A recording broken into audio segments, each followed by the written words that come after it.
श्री लक्ष्मी देवीची कहाणी। एक आटपाट नगर होते। नगराचा एक राजा होता। त्याचे नाव होते भद्रश्रवा। तो दयाळू, शूर व प्रजादक्ष होता। देवाब्राह्मणांना, साधुसंतांना सुखवीत होता, आनंद देत होता। राजाच्या राणीचं नाव सुरतचंद्रिका होतं। नाव चांगलं, पण स्वभावात अहंकार। मागील जन्मी ती एका वैश्याची पत्नी होती। तिच्या नवऱ्याशी भांडण होई। भांडणानं वैतागली। रागानं घराबाहेर पडली। चालत होती अनवाणी रानातून। तिथं तिला दिसल्या सुवासिनी। त्या करत होत्या लक्ष्मीचं व्रत। ते तिनं पाहिलं। त्यांच्याबरोबर तिन्ही व्रत केलं।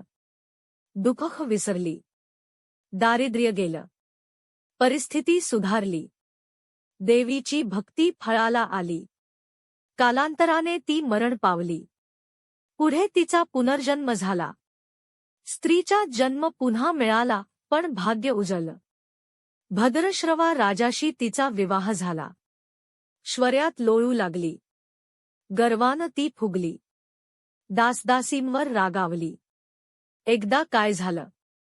देवीच्याही मनात आलं, राणीला आपण भेटावं, मागच्या जन्माची आठवण द्यावी, ओळखते की नाही हे बघावं। राणी राजवड्यात सुखाने राहत होती। राजाही कौतुक करी।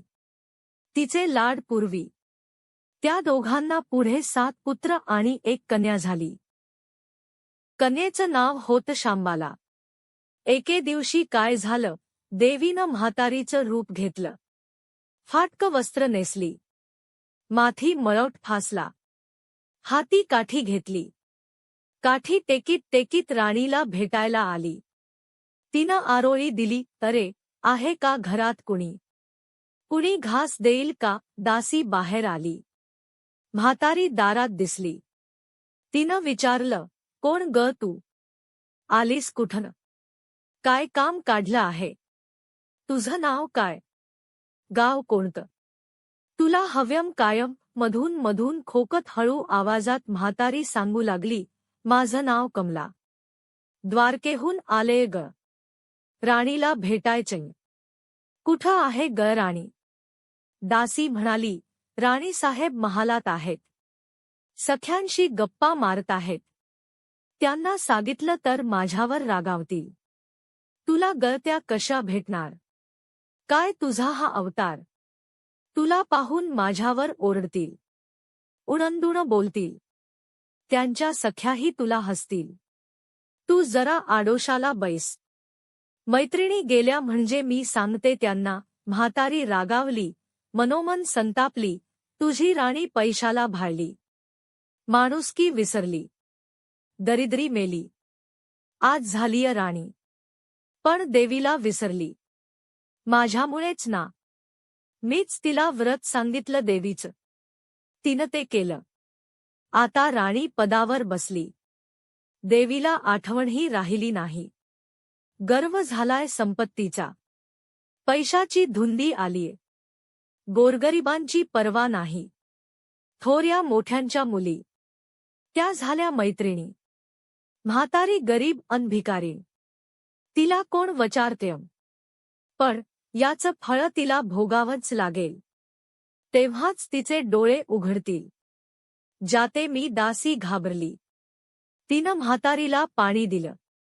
हात जोडून म्हणाली, "ते व्रत मला सांगाल, मी ते नेमानं करीन. उतणार नाही, मातणार नाही, घेतला वसा टाकणार नाही, दिलेला शब्द मोडणार नाही." त्या दासीला व्रताचा वसा सांगितला. म्हातारी उठली. काठी टेकीत निघाली. तोच माडीवरून राणीची कन्या शांबाला धावत आली. ती कळवळून म्हणाली, "आजी, रागावू नका. चुकली माझी आई. तिच्या वतीनं मी क्षमा मागते. कृपा करा. दिलेला शाप मागे घ्या. पाया पडते तुमच्या." म्हातारीला मुलीची दया आली. म्हातारीनं क्षणभर त्या मुलीकडे पाहिलं आणि तिला लक्ष्मीव्रताचा वसा सांगितला. मुलीचा निरोप घेऊन म्हातारी निघणार, तोच राणी माडीवरून आली. दाराशी येते तर म्हातारी दिसली. राणी ओरडली, ए थेरडे, कशाला गं आलीस?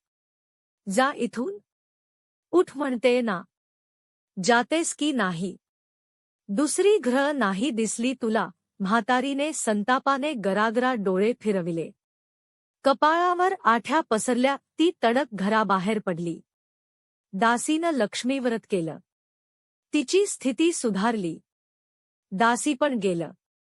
संसार सुखाचा झाला. पुढं मार्गशीर्ष महिना आला.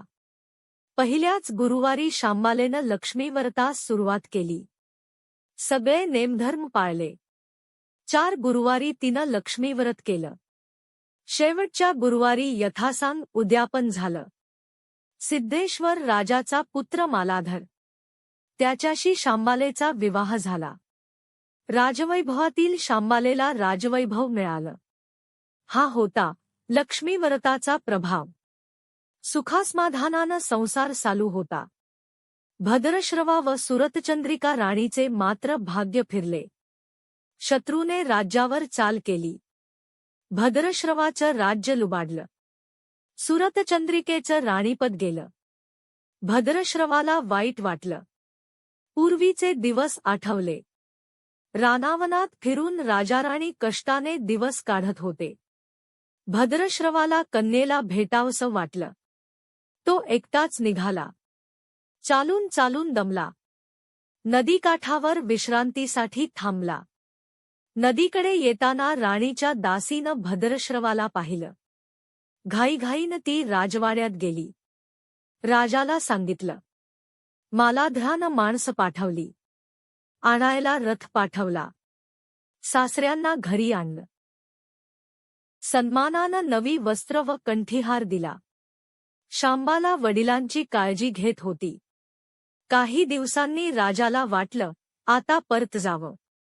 जाव्याला तसं त्यानं सांगितलं. मुलीचा निरोप घेतला. जाव्यानं मोहरा भरलेला हंडा नोकराकडे देऊन राजासोबत पाठवलं. राजा घरी परतला. चंद्रिकेला भेटला. हंडा पाहून ती आनंदली. घाईनं तिनं झाकण काढलं. आत बघते तर काय, तिला कोळसेच दिसले. सुरतचंद्रिकेनं कपाळावर हात मारला. नशिबाला दोष दिला. नवऱ्याला सांगितलं. ते ऐकून तोही चकित झाला. दुःख पाठलाग करीत होते. दारिद्र्य सरत नव्हते. चिंतेचे सावट पसरत होते. काळजीचा वणवा भडकतच होता. सुरतचंद्रिकेचा एक दिवस दुःखाचा जात होता. एके दिवशी तिला मुलीला भेटावे, डोळे भरून पहावं वाटलं. नशिबाचे भोग भोगायचेच आहेत. सुरतचंद्रिका घरून निघाली. मुलीच्या सासरी पोचली. तो दिवस गुरुवारचा होता. नदीतीरावर जरा वेळ बसली. दमली होती. त्याच वेळी एक दासी नदीवर आली. तिनं राणीच्या आईला ओळखलं. घाईनं ती महालात गेली. राणीला निरोप दिला. तुमची आई आलीय. नदीकिनारी बसलीय. खूप दमलेली दिसली. तिला आणायला कुणीतरी पाठवा. शांबालेनं सारथ्यासोबत रथ नदीकडे पाठवला. आईला घेऊन यायला सांगितलं. आई रथात बसून महालात आली. आईला बघताच शांबालानं आनंदाने मिठी मारली. मुलीचं वैभव पाहून तिचं मन तृप्त झालं. तोंडून शब्द फुटेना. आईनं स्नान केलं. मुलीनं तिला पैठणी दिली. सोन्या मोत्यांचे दागिने दिले. आईचं रूप अधिकच खुललं. दुपारची वेळ झाली. शांबालेने भक्तिभावानं लक्ष्मीची पूजा केली. आरती झाली. धूपदीपांचा वास दरवळला. शांबालेचा कडकडीत उपवास होता. भोजनाची तयारी झाली. तिनं आईला जेवायला बोलावलं. सुरतचंद्रिका पाटावर येऊन बसली. पण ती एकदम शांत होती. तिला मागचा जन्म आठवला. लक्ष्मीदेवीच्या कृपेने या जन्मी ती राणी झाली होती. ती म्हणाली, शांबाला, मी देखील तुझ्यासोबत उपासच करीन. शांबाला म्हणाली, ठीक आहे. मार्गशीर्ष महिना होता. मुलीनं 4ही गुरुवारी व्रत केलं. ते आईनं पाहिलं. तीही उपवास करू लागली. देवीला भक्तिभावानं प्रार्थना करत होती. महिना संपला. घरी जायचा विचार ठरला. पोहोचवायला शांबाला सोबत गेली. 4 दिवसांनी शांबाला निघाली. मालाधर राजाने पाठविलेला पैशाचा हंडा घेतला. त्यात मीठ भरलं. तो नोकराजवळ देऊन पुन्हा ती सासरी आली. गप्पा मारता मारता वेळ कसा जात होता त्याचेही भान तिला नव्हते. मालाधरानं विचारलं, माहेराहून काय आणलंसं? शांबालेनं सोबत आणलेल्या हंड्याकडे बोट दाखविलं. मालाधरानं उत्सुकतेनं झाकण काढलं. त्यात त्याला काय दिसलं? मिठाचे खडे. अगं वेडे, मिठाचे खडे कशाला आणलेस? इथं मिळत नाही मीठ. मीठ मिळतं ना. पण हे मीठ माझ्या वडिलांच्या राज्यातलं आहे. वडिलांचं राज्य सौराष्ट्रात होतं. त्या शेजारच्या समुद्राचं आहे हे मीठ. समुद्रतीरावर दूरवर माझ्या वडिलांचं राज्य होतं. पण आज शांबालेच्या सांगण्यातली खोच राजानं हेरली. तो विचारात गुंगला. शांबाला म्हणाली, हे मीठ जीवनाचे अमृत आहे. अन्नाला चव येते ती मिठांच. मीठ नसलेला पदार्थ अरणी. ज्याचं मीठ खावं त्याच्याशी इमानी असावं. त्याचं रक्षण करावं. कामात कसूर झाली तर प्रसंगी प्राणही द्यावे. मालाधर राजा निश्चयाने उठला. त्यानं आपले सेवक सासऱ्याकडे पाठविले. त्यांना बोलावून घेतले. भद्रश्रवाला काय झालं कळलं नाही. ताबडतोब तो जाव्याकडे आला. दोघांची गुप्त बैठक झाली. विचार पक्का ठरला. भद्रश्रवानं अनुमती दिली. मालाधरानं मुख्य सेनापतीला तात्काळ भेटण्यास बोलावलं. सेनापती आले. त्यांनी मालाधराला वंदन केले. आज्ञा करावी महाराज ते म्हणाले. भद्रश्रवांचं राज्य जिंकलेल्या शत्रूवर ताबडतोब स्वारी करा. प्रत्येक सैनिकाच्या हातावर हंड्यातल्या मिठाचा एक खडा ठेवा. शपथ घेऊन प्रत्येकाला झुंजायला सांगा. राजाची आज्ञा झाली. तशी सेनापतीने व्यवस्था केली.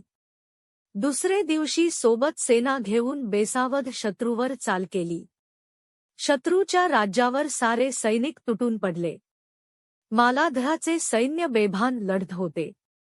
शत्रू सैनिक जमिनीवर कोसळत होते. सूर्य पश्चिमेकडे जात होता. अंधार हळूहळू पसरत होता.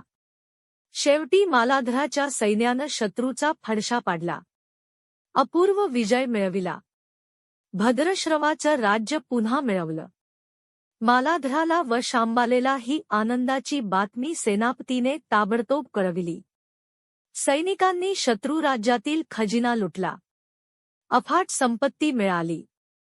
ती पोत्यात भरून मालाधराकडे आणली.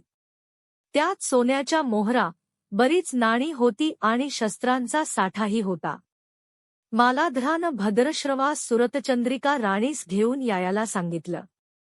ती आल्यावर घरात आनंदाचं उधाण आलं होतं. तो होता गुरुवार. शांबालेनं लक्ष्मीव्रताची पूजा केली. आरती झाली. धूपदीपांचा सुगंध दरवळला. तिनं व तिच्या आईनं उपवास केला. रात्री देवीची आरती झाली. देवीला नैवेद्य दाखवून सर्वांनी पक्वान्नाचं जेवण केलं. मार्गशीर्ष महिन्यातला हा शेवटचा गुरुवार. लक्ष्मीव्रताचा शेवटचा दिवस. मंगल मुहूर्ताचा दिवस. मालाधरानं भद्रश्रवाचं राज्य त्याच्या स्वाधीन केले. त्याने या व्रताची सांगता झाली. राजा राणी सौराष्ट्रात आले. सुरतचंद्रिकेनं पुन्हा लक्ष्मी व्रताचा वसा घेतला. तो आजन्म पाळला. घरची स्थिती सुधारली. राजाचे 7 पुत्र दूर देशाहून अचानक परत आले. त्यांना पाहून आईवडिलांना आनंद झाला. या व्रतामुळे राजाराणी सुखी झाले. दुभखाचे वादळ सरले. अशी 60 उत्तरांची कहाणी 5 उत्तरी सुफळ संपूर्ण. सर्वांनी देवीला वंदन करावं. त्यांचं घर सदैव आनंदित राहावे अशी लक्ष्मीदेवीला प्रार्थना करावी. अशी कथा या मार्गशीर्ष महिन्याच्या गुरुवारी वाचली जाते.